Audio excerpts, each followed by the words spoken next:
यामिनी अगले ही पल उस काली पोशाक वाले आदमी से पूछ पड़ती है, कौन हो तुम और तुमने मेरी जान क्यों बचाई? काली पोशाक वाला आदमी बिना जवाब दिए खड़ा रहता है और यामिनी उसकी तरफ एकटक देखते रहती है। उधर दूसरी तरफ अनुराग की चीख के बाद सिर्फ केचुआ ही नष्ट नहीं हुआ था, बल्कि कछुए के ऊपर जो बाज अपना मुंह खोलकर आग उगलने वाला था, उसके आग उगलने से पहले ही अनुराग के साथ ही वो केचुआ नष्ट हो जाता है। कछुआ भी वो सब देखकर हैरान रह जाता है। वो भी ये सोचने लगता है कि यामिनी और युग ने कुछ न कुछ तो जरूर किया था, उसी वजह से उसकी जान बच पाई है। वो भी फटाक से उठता है और भागते हुए युग और यामिनी के पास जाने लग जाता है। इस तरफ यामिनी के सामने वो काली पोशाक वाला आदमी खड़ा हुआ था। अनुराग और युग दोनों वहीं जमीन पर पड़े हुए थे। एकदम से वहां पर सन्नाटा छाया हुआ होता है, कोई भी आवाज सुनाई नहीं दे रही थी। यामिनी फिर काली पोशाक वाले आदमी से पूछ पड़ती है, बताओ मुझे, कौन हो तुम? वो काली पोशाक वाला आदमी अभी भी यामिनी के सवाल का कुछ जवाब नहीं देता है। उस काली पोशाक वाले आदमी के हाथ में यामिनी का ताज था। जब वो अनुराग के सीने में वज्र मारने के लिए भागते हुए आ रहा था, उसे वहीं पर यामिनी का ताज भी नजर आया था, जिसे उसने उठा लिया था। काली पोशाक वाला आदमी उस ताज को यामिनी की तरफ बढ़ाने लग जाता है, जैसे वो इसे इशारा कर रहा हो उस ताज को उठाने का। यामिनी झट से काली पोशाक वाले आदमी के पास से उस ताज को ले लेती है और अपने सिर पर धारण कर लेती है। यामिनी फिर उस काली पोशाक वाले आदमी से पूछती है, अब बताओ आखिर कौन हो तुम? काला पोशाक वाला आदमी यामिनी के सवाल का कुछ जवाब देता उससे पहले ही डायना और अभिमन्यु वहां पर पहुंच जाते हैं। जब डायना और अभिमन्यु अनुराग के सीने में वज्र घुसा हुआ देखते हैं तो वो दोनों भी हैरान रह जाते हैं, पर उन्हें खुशी थी कि उस काले साए का अंत हो चुका है। डायना खुश होते हुए यामिनी से कहती है, तुमने कर दिखाया यामिनी, तुमने अंत कर दिया उस काले साए का। यामिनी धीरे से डायना से कहती है, नहीं डायना, इसे मैंने नहीं मारा है। डायना अपनी दोनों भवें ऊपर उठाते हुए हैरानी के साथ कहती है, तुमने नहीं मारा है तो फिर किसने मारा है यामिनी? यामिनी कहती तो कुछ नहीं, बस काली पोशाक वाले आदमी की तरफ अपने हाथ से इशारा कर देती है। डायना अभिमन्यु समझ जाते हैं कि वो क्या कहना चाहती थी। सब लोगों की नजरें काले पोशाक वाले आदमी पर जम जाती है।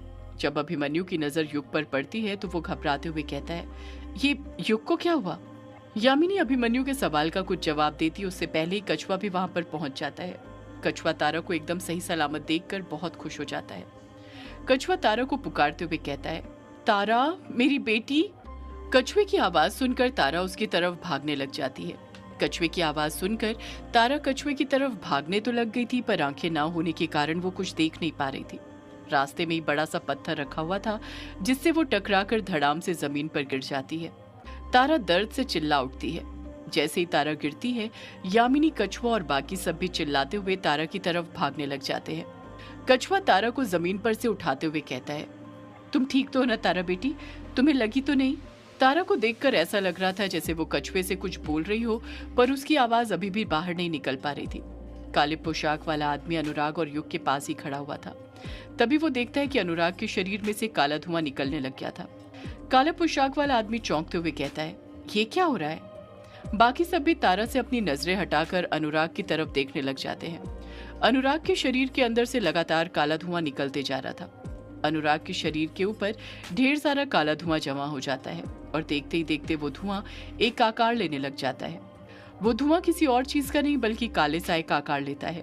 वो काला साया जो पहले ग्रेवयार्ड कोठी में भटका करता था जब उसके पास अनुराग का शरीर नहीं था, पर इस बार उस काले साए की जो आंखें थीं वो तारा की आंखों की तरह थी और वो पीली रोशनी के साथ चमके जा रही थी। उस काले साए को वापस से देखकर सबकी जान हलक में आ गई थी। किसी के समझ नहीं आ रहा था कि ऐसा कैसे हो सकता था। काला साया काले पोशाक वाले आदमी को घूरते हुए कहता है, तुझे क्या लगा तू इस वज्र से मेरा अंत कर देगा? तू इस वज्र से बस मुझसे अनुराग का शरीर छीन सकता है, मेरा अंत नहीं कर सकता। मेरा अंत अनंत है, कोई भी मेरा अंत नहीं कर सकता है। इतना कहकर वो काला साया फिर से कसकस कर हंसना शुरू कर देता है। उस काले साए की हंसी काले आसमान में गूंजने लग जाती है। उस काले साए की हंसी सुनकर एक बार फिर से सबके मन में खौफ बैठ जाता है। वो खौफ जो कुछ देर पहले चला गया था। उस काले साए के दिखने से सभी लोग वापस से डरने लग गए थे। काला साया उन सबको घूरते हुए कहता है, तुम सबका अंत करने के लिए अब मुझे किसी शरीर की जरूरत भी नहीं है। मेरे पास दैवीय शक्तियां हैं, उन्हीं दैवीय शक्ति से मैं तुम सबका अंत कर दूंगा। काले पोशाक वाला आदमी अनुराग के शरीर के पास ही खड़ा हुआ था। वो फुर्ती के साथ नीचे झुकता है और अनुराग के शरीर में से वज्र को वापस निकालने लग जाता है। पर इस बार वो अनुराग के शरीर में से वापस से वज्र निकाल ही नहीं पाता है। काली पोशाक वाला आदमी मन में सोचने लग जाता है, ये क्या हो रहा है, मैं अपना वज्र वापस से निकाल क्यों नहीं पा रहा हूँ। काली पोशाक वाला आदमी अपनी पूरी ताकत के साथ उस वज्र को फिर से निकालने की कोशिश करता है और इस बार वो वज्र निकल जाता है। जैसे ही वज्र अनुराग के शरीर में से निकलता है, वो काली पोशाक वाला आदमी फुर्ती के साथ उठता है और अपनी पूरी जान से उस वज्र को उस काले साए के अंदर घुसा देता है। वो वज्र उस काले साए के आर पार हो जाता है, पर काले साए को कुछ फर्क ही नहीं पड़ता, वो वैसे का वैसे ही खड़ा रहता है। काला साया काले पोशाक वाले आदमी को घूरते हुए कहता है, मैंने कहा ना, कोई भी मेरा कुछ नहीं कर सकता, मेरे पास वो दैवीय शक्तियां हैं जो किसी के पास नहीं। इतना कहकर वो काला साया गुस्से के साथ अपना हाथ उठाता है और काले पोशाक वाले आदमी पर दे मारता है। वो काले पोशाक वाला आदमी वज्र के साथ ही दूर जाकर गिरता है। ऊंचाई से गिरने के कारण काले पोशाक वाले आदमी के हाथ पैर भी छिल गए थे और वो दर्द से कराहने लग गया था। काला साया अपनी शक्तियों को एकत्रित करता है और उसके पीछे जो हरी रोशनी की दीवार बनी हुई थी उसकी तरफ गुस्से के साथ देखने लग जाता है। काले साये का हाथ लंबा होने लग जाता है। काला साया गुस्से के साथ अपना हाथ उस हरी रोशनी की दीवार पर दे मारता है। जैसे ही उसका हाथ उस दीवार पर पड़ता है, उस दीवार में कई सारी दरारें पड़ने लग जाती हैं और वो दीवार टूटकर बिखर जाती है। इस बार उस काले साये ने उस दीवार को बस एक ही मुक्के में तोड़ दिया था, अपने अंदर की दैवीय शक्ति से। वो सप्तम चक्र जो चित्रा ने बनाया था वो टूट चुका था। काला साया अब मेघालय के बाहर भी बड़े आराम से जा सकता था। सप्तम चक्र को इस तरह टूटता हुआ देखकर बाकी सब भी और ज्यादा घबरा जाते हैं। उनके अंदर का खौफ और ज्यादा बढ़ जाता है। वो समझ जाते हैं कि हालात अब उनके काबू से बाहर जा चुके थे, अब वो कुछ नहीं कर सकते थे। काला साया तारा की तरफ देखते हुए गुस्से के साथ कहता है, तारा आजा, चलने का वक्त हो गया है। जैसे ही काला साया ये बात बोलता है, कछुआ तारा को अपने सीने से चिपका लेता है और काले साये को घूरते हुए कहता है, इस बार मैं तुझे अपनी बेटी को कहीं पर नहीं ले जाने दूंगा। काला साया कछुए को गुस्से के साथ घूरते हुए कहता है, तो अब तू रोकेगा हमें? यामिनी कछुए के सामने खड़े होते हुए काले साये से कहती है, वो नहीं, हम रोकेंगे तुझे। जैसे ही यामिनी ये बात बोलती है, डायना भी आगे बढ़कर यामिनी का हाथ पकड़ लेती है। अभिमन्यु भी डायना का एक हाथ पकड़ लेता है। अभिमन्यु ने अपने दूसरे हाथ में अभी भी एक अस्त्र को पकड़ कर रखा हुआ था। यामिनी, डायना और अभिमन्यु की आंखों में फिर से तारा को बचाने का जज्बा नजर आने लग गया था। काला साया उन तीनों को देखते हुए गुस्से के साथ कहता है, इतने ज्यादा तुम सब टूट पीट चुके हो, पर तुम्हारे अंदर की एकता अभी तक खत्म नहीं हुई है ना? मरने की कगार पर हो, फिर भी एक दूसरे का साथ दे रहे हो। अभिमन्यु आक्रोश भरे लहजे में काले साये से पलट कर कहता है, जब तक मर नहीं जाते हैं तब तक एक दूसरे का साथ देते रहेंगे, कभी किसी का साथ नहीं छोड़ेंगे। काला साया कहता है, तो ठीक है, फिर मैं आज तुम सबको मार ही देता हूँ, तब तो साथ छूट जाएगा ना तुम्हारा। इतना कहकर काला साया उन तीनों को बारी बारी गुस्से के साथ घूरने लग जाता है। यामिनी, डायना और अभिमन्यु भी घबराते नहीं हैं, बल्कि गुस्से के साथ ही उस काले साये को घूरते रहते हैं। काला साया फिर से अपनी शक्तियों को एकत्रित करने लग जाता है, उन तीनों पर एक साथ वार करने के लिए। यामिनी भी तैयार होने लग जाती है। उसके ताज में लगा हीरा लाल रोशनी के साथ चमकने लग जाता है। डायना की चोटी में भी मूवमेंट बढ़ गया था, और तो और अभिमन्यु ने अपने हाथ में जो एक अस्त्र पकड़ कर रखा हुआ था उसके अंदर की भी हरी रोशनी चमकने लग गई थी, जैसे उसके अंदर की डायन की शक्तियां खुद उसका साथ दे रही हो। काला साया गुस्से के साथ अपना एक हाथ आगे करते हुए कहता है, साथ में रहने का बहुत शौक है ना तुम लोगों को, तो अब मरोगे भी तुम सब एक ही साथ।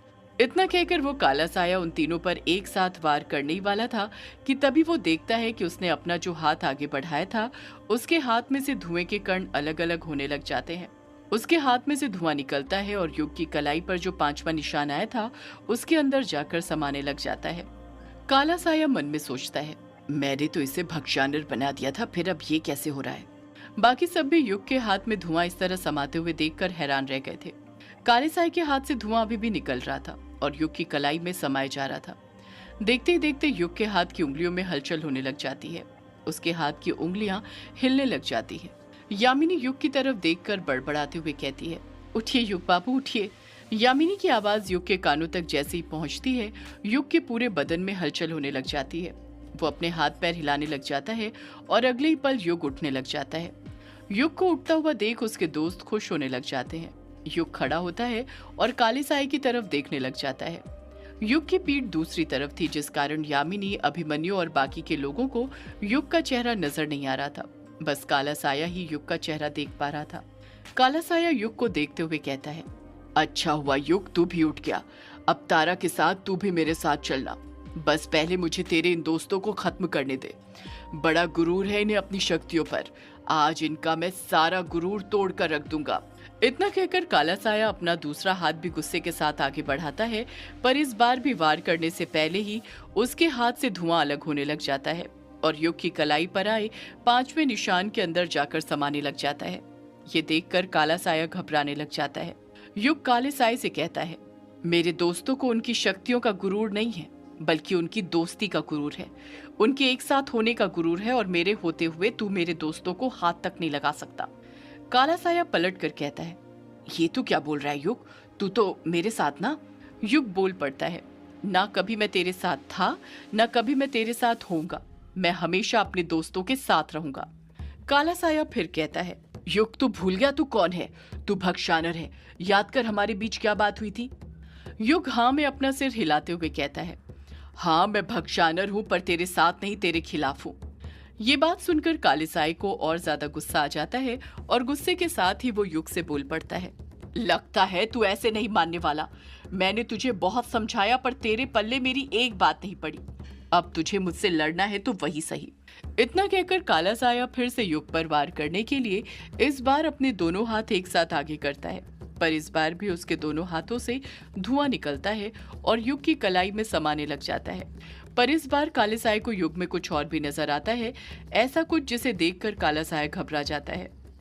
उसकी आंखों में डर नजर आने लग जाता है, खुद के अंत का डर। दूसरी तरफ होने के कारण यामिनी और बाकी सबको पता ही नहीं चल रहा था कि काले साए को युग में क्या नजर आ रहा था जो वो इतना डर रहा था। काला साया कुछ डरते हुए युग से कहता है, ये तू ठीक नहीं कर रहा है युग, तू अपने दोस्तों के लिए मेरे खिलाफ जा रहा है, अपने पूर्वज के खिलाफ। देखना, तू आज जिन्हें बचा रहा है वही एक दिन तेरी मौत का कारण बनेंगे, और फिर तुझे समझ आएगा कि कौन तेरे साथ था और कौन तेरे खिलाफ। जिस दिन तेरा असली रूप इन सब के सामने आएगा, ये सब तेरा साथ छोड़ देंगे, कोई तेरे पास नहीं रहेगा। युग काले साए की बात का पलटकर कुछ जवाब नहीं देता है, वो बस गुस्से के साथ काले साए को घूरते रहता है। देखते ही देखते सिर्फ काले साए के हाथों में से ही नहीं बल्कि उसके बदन में से भी धुआं निकलकर युग की कलाई में समाने लग गया था। ये देखकर काला साया और ज्यादा घबरा जाता है, उसके हाथ पैर डर से कांपने लग जाते हैं। काला साया डरते हुए कहता है, तूने मुझे धोखा देकर बिल्कुल अच्छा नहीं किया युग। आज तो मैं जा रहा हूं, पर मैं वापस आऊंगा, और जब मैं वापस आऊंगा तो समझ लेना तेरी मौत वापस आएगी। उस दिन मैं कुछ नहीं देखूंगा कि तू मेरा वंशज है या कौन, मैं तुझे सीधे मार दूंगा। अगले ही पल काले साए का शरीर पूरी तरह धुएं में बदलता है और वो जो हरी रोशनी की दीवार टूटी थी वहां से धुएं की तरह उड़ते हुए वहां से बाहर जाने लग जाता है। कुछ सेकंड के अंदर ही वो काला साया वहां से गायब हो जाता है। यामिनी और बाकी सबके समझ नहीं आ रहा था कि युग ने आखिर ऐसा क्या कर दिया था जिससे डर कर काला साया भाग गया था। वो काला साया जिससे सब डरे हुए थे, आखिर ऐसा उसने युग में क्या देख लिया था। यामिनी धीरे से युग को पुकारते हुए कहती है, युग बाबू। यामिनी की आवाज सुनकर जैसे ही युग पीछे पलटता है तो जिस तरह काले साए की आंखों में खौफ नजर आने लग गया था, बाकी सबकी आंखों में भी खौफ नजर आने लग जाता है। युग के हाथों पर जो 5 निशान बने हुए थे वो पीले रंग में चमकने लग गए थे। सिर्फ हाथ पर बने निशान ही नहीं बल्कि उसकी आंखें भी पीले रंग में चमकने लग गई थी। उसके शरीर में से हल्का हल्का काला धुआं निकलने लग गया था। यामिनी, डायना, अभिमन्यु और कछुआ सब युग को देखकर शॉक्ड हो गए थे, जैसे युग वो बन गया हो जो उसे नहीं बनना चाहिए था। युग को देखकर वो सब एक साथ खुद ब खुद डरते हुए बोल पड़ते हैं, भक्षानर। सदियों से है पुरानी ये है यक्षिणी की कहानी। यक्षिणी एक आग है, यक्षिणी तेरा ख्वाब है।